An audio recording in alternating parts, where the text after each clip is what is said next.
Hello everyone. This is the final lecture in GPY 112, Global Climate Crisis. And this is really more a list of some suggestions rather than a traditional lecture. None of this is going to be on the exam. Let's talk about how you can find your own voice in climate movement and how you can engage. And our book, An Inconvenient Sequel, Truth to Power, provides really lots of information in its final section about what you can do. So there are really many things that you can do. You can register to vote and help others to register. You can find your elected officials and learn how they vote on climate issues and make your own decisions.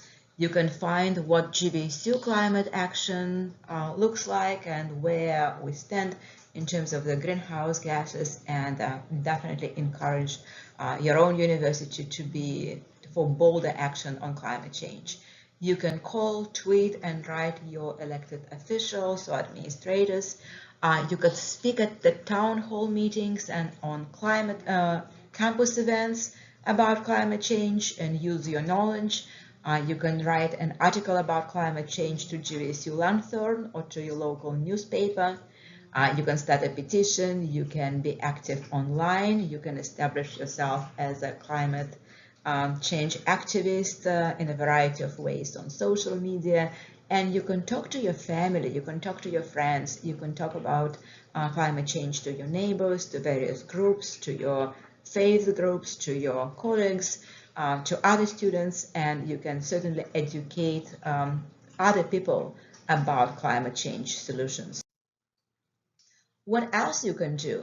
Well, it really very often starts with ourselves. So you have quite a huge power when you think about it. How you vote with your dollars. Think about what you buy, where these products have come from, how they have been created. Try to eat as much as possible local. Try to buy local. Think about the transportation footprints of different products that we are consuming. So think about it also as a consumer. Try to reduce your own waste, reuse, reduce, and recycle as much as possible. This can go really long way. You can reduce unnecessary commute. You can use public transportation or car share as opposed to driving alone. You can eat more of a plant-based food and reduce consumption of red meat. This would be also great, not only for your own health, but also this is a great choice for the planet. You can save energy by adjusting your thermostat, and I find it is really helpful for all of us to know our own carbon footprints.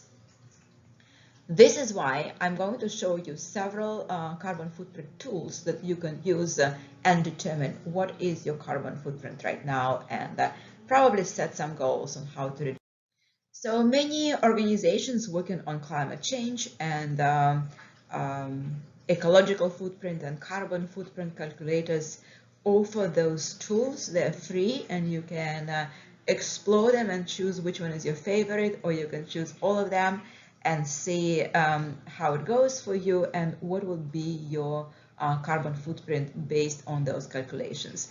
So here I have examples for you from Conservation International, from Nature, from Environmental Protection Agency, carbon footprint, and ecological footprint.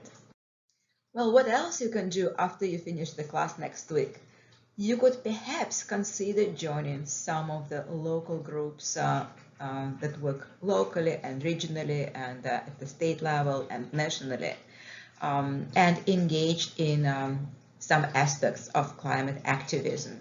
So here I have a few most prominent examples in our area. Sunrise Movement is very present in Grand Rapids. So here you can find both the website of Sunrise Movement, which is a global movement of young people standing to fight climate change. But you can also find the Facebook of the Sunrise Movement in Grand Rapids, and all contact information is there. You could join Climate Reality. Climate Reality is, to a great length, is documented in the final chapter of Al Gore's book that we are using in this class, Truth to Power. So if you want to find out more, you can go to Climate Reality website. And Climate Reality actually has Campus Corps. So if you want to start Climate Reality Campus Corps or here at Grand Valley, I would certainly encourage you to do this. You could join Citizens Climate Lobby. Citizens Climate Lobby is also an international organization, and it has chapters in every state, and it has chapters in many cities. So here in West Michigan, we have 3 chapters of Citizens Climate Lobby in Grand Rapids, in Holland, and along the lakeshore, including Muskegon and Grand Haven. And Citizens Climate Lobby is also very active in Ann Arbor and in Traverse City and in Detroit and in other places in Michigan. Finally, you can join GVSU Climate Change Education Solutions Network, and this is where you can also find lots of information about Grand Valley faculty who work on climate change, learn about our projects, and you can also attend the CCS network events. So let me know what you think. This is our last week of the class. I will miss you all, and if you need more information, please let me know.